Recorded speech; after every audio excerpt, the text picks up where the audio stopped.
Hangout está no ar. Oi, eu sou a Mônica Herculano, sou diretora de conteúdo do SEMEC e também editora do site Cultura e Mercado. SEMEC, para quem não sabe, é uma escola de gestão cultural que existe desde 2010, tem sede aqui na Bela Vista, em São Paulo. E a gente começou há algumas semanas uma série de hangouts com os nossos professores para falar sobre os assuntos dos cursos que a gente tem aqui. E hoje a nossa convidada é a Ana Carla Fonseca Reis, também conhecida como Cainha, que é a nossa professora aqui do curso Economia Criativa. Bem-vinda, Cainha. Obrigada, muito bacana estar aqui. Legal. Só para explicar a dinâmica para quem está chegando, eu tenho aqui algumas perguntas para a Cainha sobre o assunto, mas vocês também podem e devem mandar perguntas aí nos comentários do YouTube ou nos comentários do evento lá no Google+. Vou pedir para a gente começar, Cainha, você contando um pouquinho sobre a sua trajetória profissional e como que você se especializou nesse assunto. Bacana. E agora a gente pega 2 horas para falar dessa minha vida. Então, eu, na verdade, fui cultivando várias esquizofrenias ao longo da minha vida profissional, porque eu acho que uma coisa que caracteriza todos nós que trabalhamos em temas de fronteira, como é o caso de economia criativa, é a busca por conexões entre áreas que aparentemente não dialogam, né? E quando eu entrei na faculdade de economia, eu entrei muito moleca, tinha 16 anos, eu fazia economia à noite e administração pública de manhã. De modo que o meu primeiro estágio tinha que ser na área pública, eu queria fazer um estágio diferente e caí na coisa mais diferente que eu consegui encontrar, que era a Cinemateca. E era uma maravilha, porque eu chegava na Cinemateca, não entendia patavinas de cinema, e os meus colegas abriam aquele horizonte de visão, falavam, ai, o mundo é lindo, que maravilhoso, que sério. Eu chegava encantada na economia à noite, os meus colegas falavam, mas vem fazer uma coisa séria, vem trabalhar em bolsa de valores, vem trabalhar em banco, investimento. Essa coisa de cinema, isso é diversão. Eu falei, não, mas olha só. Eu chegava na Cinemateca, era a mesma coisa, mas venha pro lado da luz, lá de economia, não, dinheiro, adeus, venha cá porque vale a pena na vida. E os dois eram super competentes, eram super sérios, tinham um zilhão de coisas interessantes, mas era uma falta de diálogo total. E eu, assim como essa, ao longo da minha vida, eu fui cultivando outras, né, faltas de conexão. E comecei enfim, tive uma carreira muito sinuosa, trabalhei em repartição consular, no departamento cultural fazendo a ponte com a Câmara de Comércio, trabalhei em agência de propaganda, trabalhei como consultora na USP, e daí eu resolvi que eu precisava entender como é que as pessoas privilegiavam o seu consumo, que é uma coisa que também para a economia, seja da cultura, criativa, o que for, a gente vai falar sobre os conceitos, é importante a gente perceber, porque se as pessoas têm um X de dinheiro no bolso e um tanto de tempo disponível, o que faz com que elas priorizem uma coisa ou outra? E falando especificamente da cultura, volta e meia a gente ouve as pessoas dizendo assim, eu adoro teatro, não vou há 3 anos, fala que tem alguma coisa errada. Não, mas teatro é muito caro, custa R$60 a entrada, sei lá. E daí a pessoa vai no barzinho dos amigos e gasta o dobro às vezes e tá tudo bem. Quer dizer, então é uma falta de coerência, muitas vezes, até no nosso comportamento. E para entender como é que funcionava o comportamento, eu resolvi entrar numa empresa de consumo de massa, que era, então, Gessilever, hoje Unilever. Eu vou ficar 1 ano, 2 para entender, fiquei 10. Eu acabei, toda vez que eu estava começando a achar que já tinha dado, me mudavam para algum desafio completamente doido, em inovação, em marketing, gestão do conhecimento, ou me mudavam de país. E nessas mudanças, eu estava em Londres, justamente quando surgiu a história de economia criativa no mundo, e eu acompanhei toda a transformação do país, a estratégia 97, 98, de implementação, e como isso foi importante para dar um novo rumo estratégico para a economia britânica. Depois eu fui para Milão, onde tudo respira economia criativa, né? Quer dizer, moda, design, propaganda, fotografia, urbanismo, museus, o que a gente puder imaginar. E eu voltei então para o Brasil em 2003, 2004, resolvi abrir a Garimpo justamente para lidar com essas esquizofrenias desde a primeira, e falar, vamos trazer esses temas para o nosso país. A ideia de criar a Garimpo aqui, a base realmente é brasileira, mas a gente já trabalhou com 30 países, 150 cidades, era justamente para tentar mover esses temas de fronteira não de uma forma copiada, mas na sua lógica de processo. Então, o que sobra para o Brasil, para os outros países em desenvolvimento, e para países no mundo inteiro que não necessariamente estão trabalhando com isso.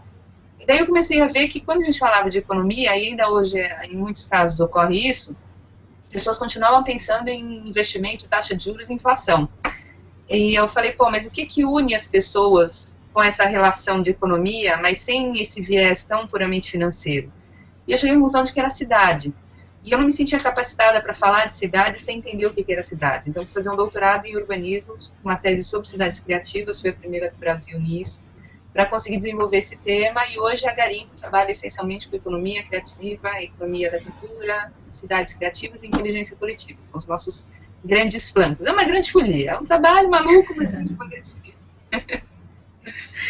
É engraçado você falar isso, porque hoje em dia parece que já virou meio sonho de consumo profissional, digamos assim, né, de muita gente trabalhar nessas áreas da chamada economia criativa, né, e a criatividade virou meio bola da vez, assim, a impressão às vezes que até virou um termo meio clichê, assim.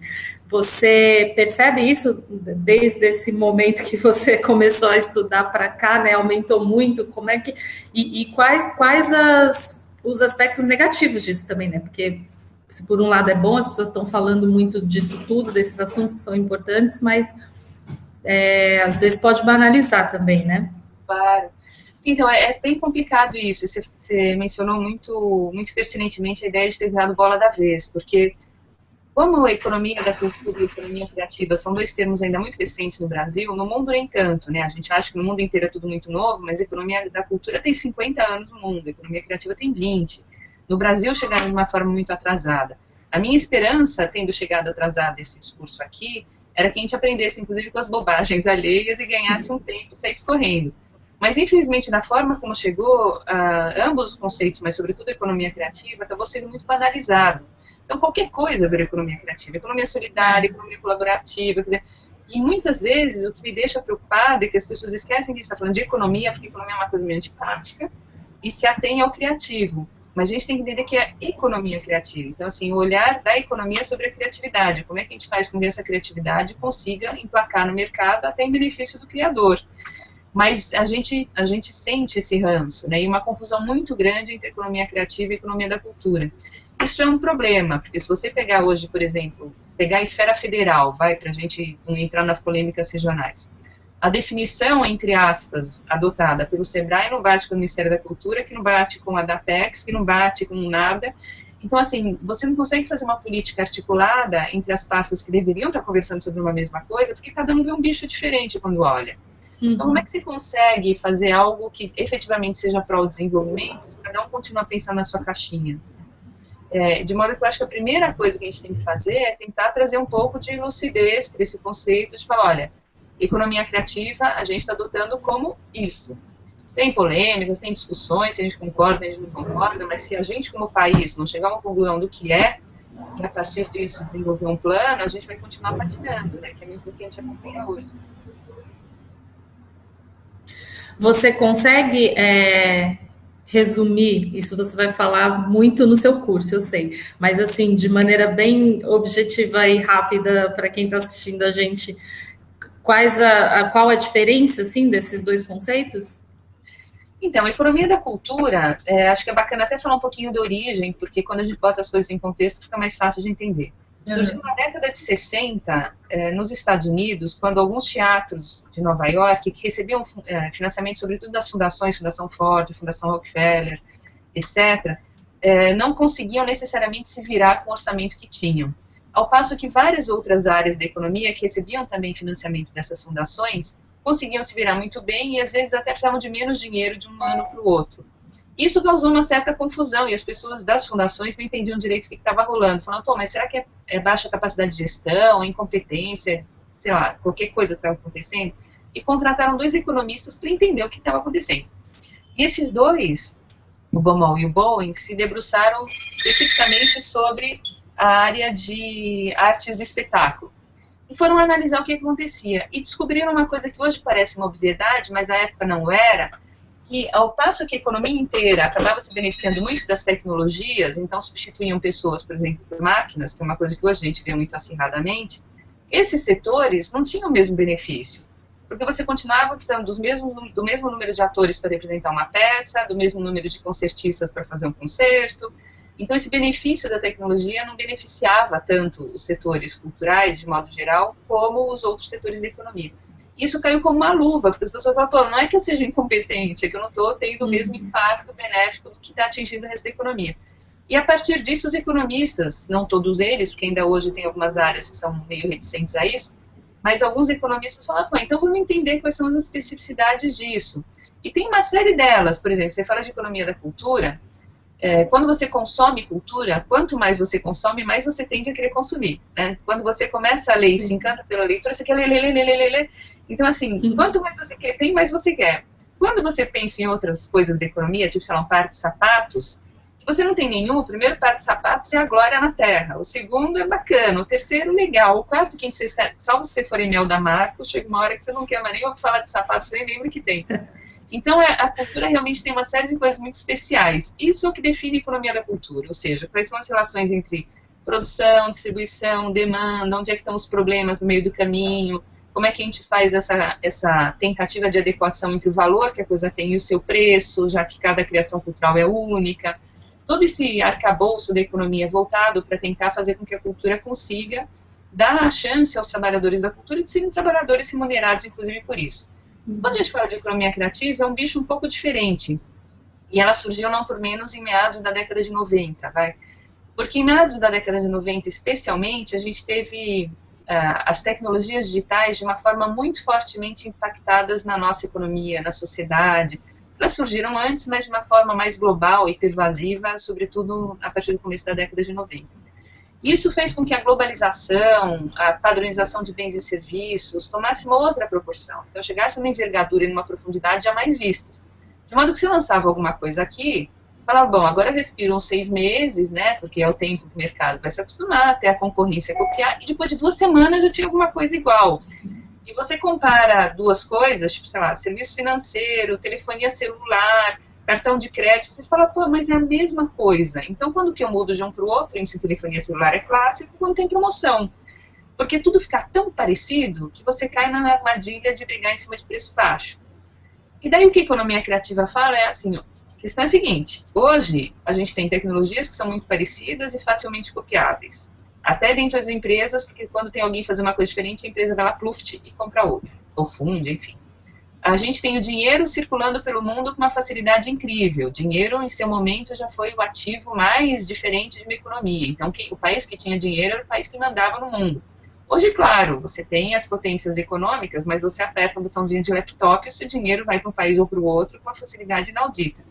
De modo que, para o que vai diferenciar uma economia? A capacidade dos talentos criativos de fazerem produtos e serviços diferentes. Então, a alternativa a brigar por preço baixo é brigar em cima de valor agregado, de diferenciação, de inovação. E o bonito disso é que a gente traz o foco de novo para o ser humano, fala bacana. Então, agora, mais importante do que dinheiro e tecnologia é a capacidade que essa pessoinha tem de propor alguma coisa diferente e concretizá-la. E daí, para falar de uma analogia muito, muito básica, a gente cresce, desde criança, né, a gente cresce com 2 grandes ícones de criatividade, né, o professor Pardal, genial e tal, não sei o que faz umas descobertas incríveis, que é toda a turma da ciência e tecnologia, e aquele artista visionário que depois de 200 anos, de repente, a turma vai entender o que estava passando pela cabeça dele, que é a turma da arte e da cultura. Os 2 lados do cérebro, vai para assim dizer. Então, a economia criativa valoriza esse talento criativo e, sobretudo, nessas 2 grandes áreas, porque são aquelas em que a criatividade se manifesta mais fortemente. De modo que, se a gente tiver que resumir a economia criativa num conceito, hoje o que se aceita muito, dentro das discussões da ONU, nas diferentes agências, internacionalmente, é que a gente está falando daquelas atividades econômicas que se baseiam no talento criativo para fazer produtos, serviços diferentes voltados ao mercado. E é quase tautológico, né? Porque o que é esse tal desse talento criativo? Então, não é todo mundo que é criativo. Todo mundo pode ser mais criativo, inclusive, do que o é. Mas nem todo mundo põe essa criatividade para acontecer na prática. E muitas vezes a gente sabe que no dia a dia a gente acaba o dia falando assim, pô, mas o que eu fiz de diferente? Fiquei lá preenchendo planilha, fazendo formulário, fazendo coisas tão burocráticas. Então, assim, um trabalho criativo por excelência é aquele que não é repetitivo, que não é facilmente substituível por máquinas, aquele que lida ou com pessoas e tem essa inteligência social, ou aquele que faz uma coisa que a gente brinca que é o efeito sabe-se lá. Porque você vai escrever um livro, você não sabe o que vai sair. Você sabe que você vai fazer um livro, mas você só vai conhecer o livro quando estiver pronto. Você vai encontrar a cura para diabetes, é a mesma coisa. Você não sabe o que vai ser a cura, mas você sabe que vai ser a cura. Então, quando você trabalha com inovação, que é a pauta da economia criativa, você está sempre na fronteira. E você só vai saber o que é quando você chega lá.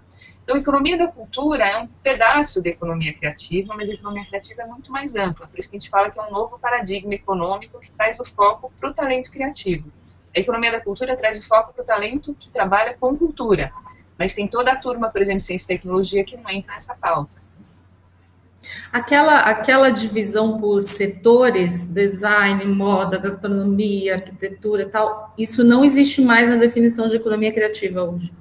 Então, aqueles setores a gente chama de indústrias criativas, que aliás é um posso ter levantado, porque volta e meia as pessoas falavam de indústria criativa e de economia criativa como se fossem a mesma coisa. Exatamente. E não são. Porque em economia, ou no economias da vida, indústria é qualquer setor. Então a gente fala de indústria do turismo, indústria do entretenimento, indústria financeira, não é uma fábrica, não é uma manufatura. Uma indústria é um setor econômico. Então, você fala das indústrias criativas, são aqueles setores dentro da economia que só existem em função de criatividade. E daí você tem design, arquitetura, propaganda, artesanato, biotecnologia, pesquisa e desenvolvimento, nanotecnologia, coisas que, de novo, só vivem em função desse talento criativo. E é importante a gente ter essas definições de indústrias criativas para cada contexto, então onde a gente vai apostar as fichas, porque não dá para você colocar foco em tudo ao mesmo tempo, né? Então, assim, às vezes a gente pega planos de economia criativa em que as pessoas definem... Esse é o plano. Mais um participante no nosso Hangout. Ele é mais ativo. Daqui a pouco ele que vai continuar falando, porque ele já faz... Você pega, sei lá, 19 indústrias criativas, não dá para você ter 19 prioridades ao mesmo tempo. Então, se a gente fizer essa varredura, vai da economia e dos talentos de uma cidade, de um estado, de um país, onde a gente vai apostar as fichas? E não dá para apostar ao mesmo tempo. E eu até entendo que muitas vezes para os governos que deveriam fazer essas políticas públicas seja desconfortável definir prioridades, porque significa que vai ter muita gente insatisfeita. Né? Não, você é importante, mas agora, neste momento, para A, B e C, você não é prioridade. Como assim? Então, a gente precisa ter muita vontade política e ter, sobretudo, critérios muito claros para definir o que é um setor, o que vai ser prioridade ou não dentro desses vários setores, né? Eu queria avisar para quem está assistindo a gente aqui que a gente está seguindo para os 10 minutos finais desse papo, por conta de agenda, o papo com a Cainha vai ser um pouco mais curto do que os que a gente vem fazendo, mas vocês podem mandar perguntas nos comentários aí do YouTube assistindo. Se por acaso vocês não estão assistindo no link do YouTube, mas sim no link do Google+, podem mandar suas perguntas nos comentários aí do evento do Google+, ou entrem no link do YouTube para mandar suas perguntas lá nos comentários. Falando dessa questão de governos, Cainha, eu queria que você falasse de toda a sua experiência no mundo todo, aí que você viaja muito e conhece muito como isso está sendo desenvolvido em vários países. Queria que você desse alguns exemplos de países que estão desenvolvendo bem a sua indústria criativa. Então, é bem bacana isso, porque quando a gente começa a ver para que lado cada país está indo, a gente percebe que não existe uma receita de bolo, né? Existe um processo, uma lógica, mas cada país tem que contextualizar isso, o que é lindo, senão a gente vai fazer copy-paste a vida inteira. Vai deixar de plantar soja para plantar trigo, porque lá fora dá certo o trigo. Então a gente tem que ter um pouquinho mais de lógica e coerência nisso. E para colocar exemplos completamente diferentes na pauta, vou começar pela China. E a China é uma coisa maluca, né? Porque a China, em boa parte, foi a catalisadora dessa bagunça que a gente está vivendo de padronização de produtos e serviços, de briga pelo 0,99, que agora é 1,99, né? Não é nem 0,99. Sim, Então, a China a gente sempre associou a preços baixos. E essa foi muito a pauta da China até recentemente. Só que hoje, se você analisar, por exemplo, o plano 2030 da China, ou mesmo os planos quinquenais, a China trabalha com planos quinquenais, são muito herança da União Soviética, né? O que a gente vê? Que já explicitamente, até no plano anterior ao atual, eles definiram que agora eles já têm uma turma suficientemente formada, capacitada, um raciocínio técnico e crítico, dentro do que eles entendem por tal, mas eles têm uma massa de trabalhadores que têm capacidades de serem muito mais criativos do que executores, do que mão de obra desqualificada.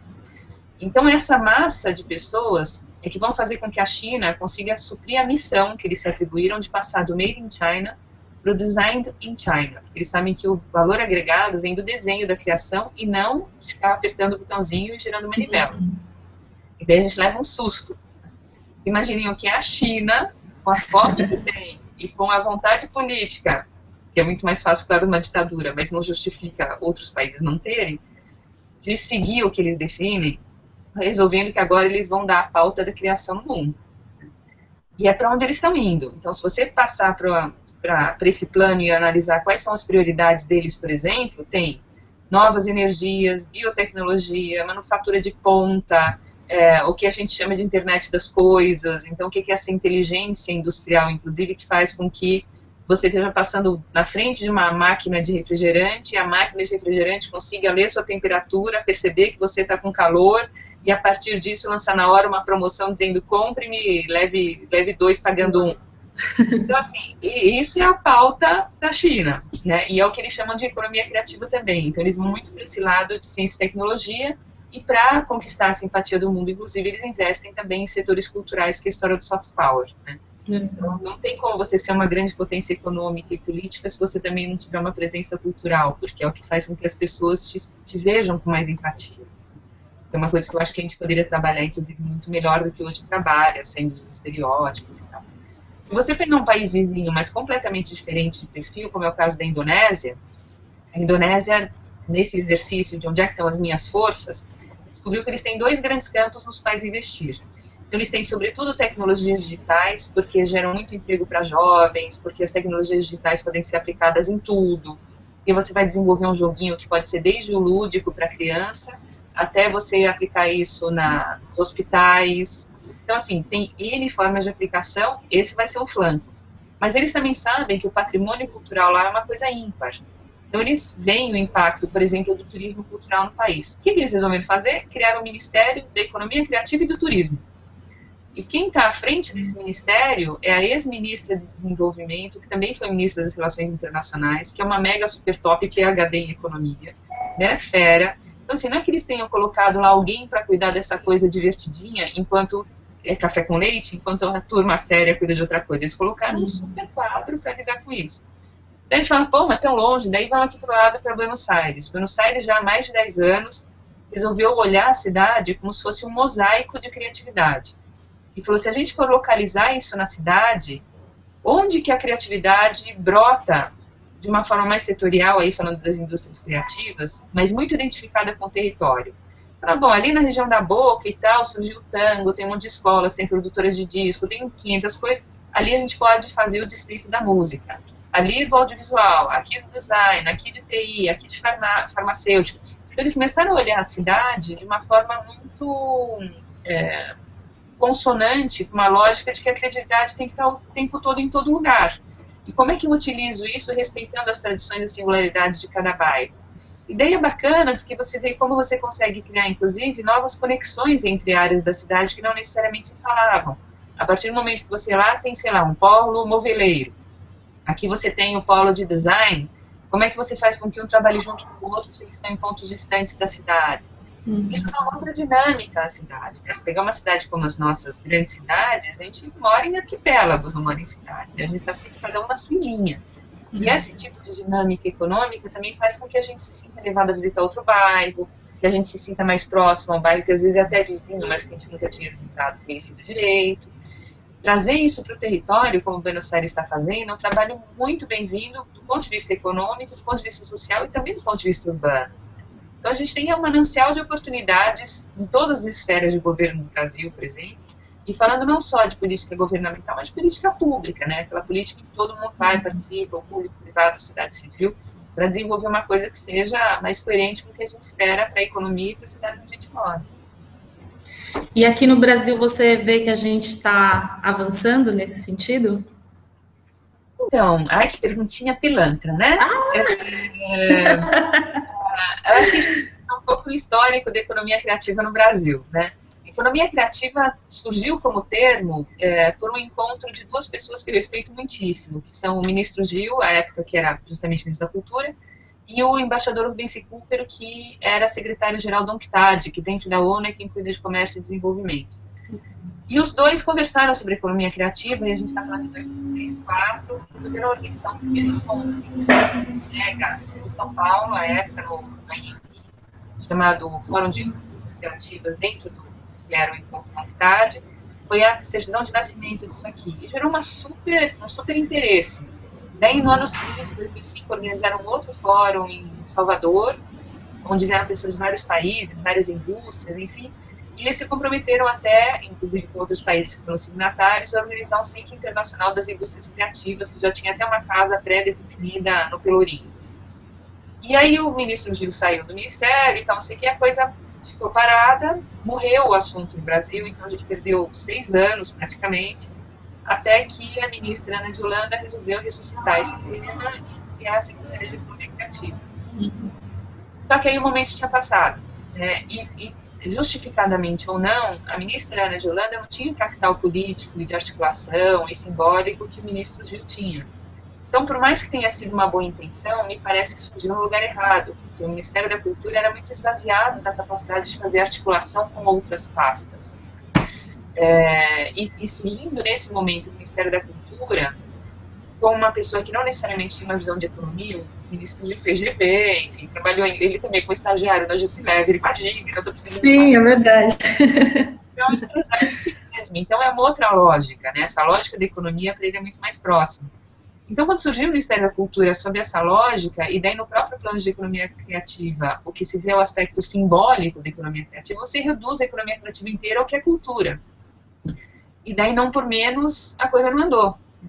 Então, assim, se você observa qual é o interesse de ministérios que hoje se sentem muito distantes da cultura em participar de um plano, quando ele restringe a economia criativa ao que é cultura, é fácil perceber que não necessariamente as pessoas vão comprar a ideia, né? Ainda mais num país em que, infelizmente, os ministérios foram loteados por feudos políticos e não por competência técnica. Então, as pessoas não necessariamente enxergam o que está acontecendo.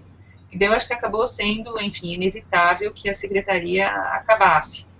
O que pode ser, entre aspas, positivo, se é que vai ser levado a sério, é resgatar o que em 2003 o ministro Gil falava, que era também da economia da cultura, que nunca foi levado a sério no Ministério da Cultura, né? Até no final do próprio mandato do ministro Gil e depois do ministro Juca, eles reconheceram que dos 3 pilares do que era a cultura no Brasil, o da economia era o que menos tinha andado, não tinha nem orçamento, tinha uma diretoria dentro do que era a Secretaria de Públicas, Culturais, e agora o ministro Juca vem com essa história da economia da cultura. Então, assim, eu quero crer, embora não tenha sido feito explícito, e eu esperaria que tivesse sido, que ele tenha terminado com a Secretaria de Economia Criativa para levar a sério a história de economia da cultura. Mas nesse momento ainda há muita confusão. Então, volta e meia, eu ouço as pessoas dizendo ou perguntam, poxa, mas como assim? Terminou a secretaria, mas continua trabalhando? Falou, ops, momento, né? Ele terminou com a Secretaria de Economia Criativa. Agora, sim, supostamente, ele trabalha em economia da cultura. São 2 bichos diferentes, mas infelizmente, pelo nosso histórico, a gente trabalha como coisas intercambiáveis. Acho bom, é bom a gente falar isso para a gente saber, né? Para as pessoas terem mais noção do que está acontecendo aqui também. Para a gente encerrar, então, já que ninguém mandou perguntas e o nosso tempo está esgotando, eu queria que você falasse um pouquinho do curso que vai acontecer aqui no SEMEC, dias 25 e 26 de julho, Economia Criativa. O que você aborda nesse curso? O que as pessoas podem esperar dele? Então, a ideia é fazer um intensivão, né? É que as pessoas cheguem com uma ideia ou nenhuma sobre o que é economia criativa e a gente consiga colocar os patinhos em cima da prateleira. Então, assim, bom, então, ó, economia da cultura é isso, economia solidária é aquilo, economia colaborativa não sei o que lá mais, economia criativa é esse outro bicho. Adote o que você quiser ou não adote nenhum deles, mas vão dar nome aos bois. Então, a ideia é um pouco essa, mas sempre de uma forma muito ilustrada. Porque para essas andanças aí mundo afora e Brasil adentro, a gente vai pegando muitos exemplos das coisas que a gente acha que são inspiradoras ou que são anti-exemplos, justamente para a gente poder ter um contraste. Então, eu brinco que nesse curso a gente precisa trazer o passaporte, né? Porque a gente vai fazer um tour pelo mundo, entendendo justamente qual foi o contexto de origem disso, o que é economia criativa, afinal de contas, como cada canto do mundo está trabalhando isso, quais são as potencialidades do Brasil, e o que a gente precisaria fazer justamente nesses desafios para que essa coisa venha a dar certo. Porque eu sou eu sou brasileira de carteirinha, mas eu sou uma grande defensora das cidades. Eu acho que as cidades têm a necessidade, assim como várias cidades do mundo estão fazendo, de olhar para si e falar, bacana, o que eu vou desenvolver como economia criativa. E nesse momento, sobretudo de recessão, que ainda vai durar um bom tempo, em que o país está muito perdido, eu acho que as cidades podem assumir um papel que é preponderante no desenvolvimento dessa pauta. estados também, mas sobretudo as cidades, né? Então, a cidade a gente cruza com o vereador na padaria, a gente puxa a orelha do prefeito quando vai andar de bicicleta, enfim, a gente tem outra relação com que a política pública. Então, acho que a gente precisa arregaçar as mangas, tomar isso e ir adiante. Então, é muito do que a gente discute no curso também. E o bacana desses cursos, a gente já fez uns tantos, né, de fim de semana, é que vem gente do Brasil inteiro. Então, uma fauna. É uma delícia, porque você acaba tendo aí um panorama dessa diversidade toda, dessa maravilha que é o nosso país, que justamente permite que as pessoas consigam se locomover sem grandes despesas, né? Então, estou animada. É sempre uma delícia. De fato, eu já fiz o curso, posso dizer que é muito bom mesmo, que a gente sai com a cabeça fervilhando, cheia de ideias, exemplos, histórias, e a gente tem muito feedback das pessoas que já fizeram as várias edições aqui, então vale a pena. Estou puxando sardinha para o nosso lado, mas vale a pena mesmo. Se você não acredita, venha ver. Todas as informações estão lá no site redesemec.com. O link direto está aí na descrição desse Hangout, em todas as nossas mídias sociais. Quero convidá-los também para assistir na próxima segunda, nesse mesmo horário, 5 da tarde, a gente vai falar com o Guia FIF sobre captação de recursos. Então, fiquem de olho lá nas nossas páginas para conferirem o link. Muito obrigada, Cainha. Valeu, Mani. Deixa eu fazer uma primeira mão. Posso? Porque ninguém sabe ainda. A gente volta e meia organiza uns livros digitais. Quando a gente percebe que tem algum conceito muito bagunçado, a gente faz voluntariamente algum livro. E tem outros livros digitais também que acabam sendo publicados com a organização nossa, porque são frutos de seminários os quais a gente faz a curadoria. E agora, dia 13 de agosto, notícia quentinha, a gente vai fazer o lançamento de um livro que foi editado pelo SESC sobre clusters criativos, que é justamente ser criativa localizada no território. Então, a gente pegou artigos que vão de Montreal, de Buenos Aires, dos países nórdicos, de Eindhoven na Holanda, de Granollers na Espanha, enfim.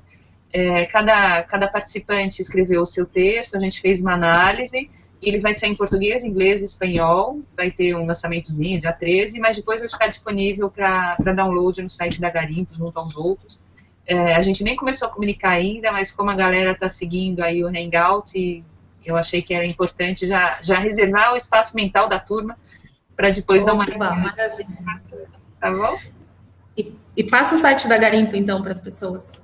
É garimpodesoluções.com.br. E daí tem lá várias pastinhas, uma delas são livros, e a gente descarrega os digitais, os impressos não, lógico, né, senão comem o fígado da gente nas editoras, mas tem os digitais pra vocês baixarem também, quem tiver animado com esse tema. Então, acho que vai ser legal, porque daí vocês têm a bibliografia e tem o curso, não podem reclamar.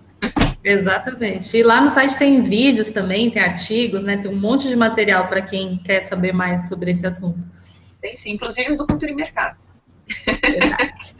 Muito bem, então muito obrigada a vocês que acompanharam a gente, venham para o curso, venham no próximo, ou melhor, assistam o próximo Hangout segunda-feira sobre captação. Obrigada, tchau. Valeu.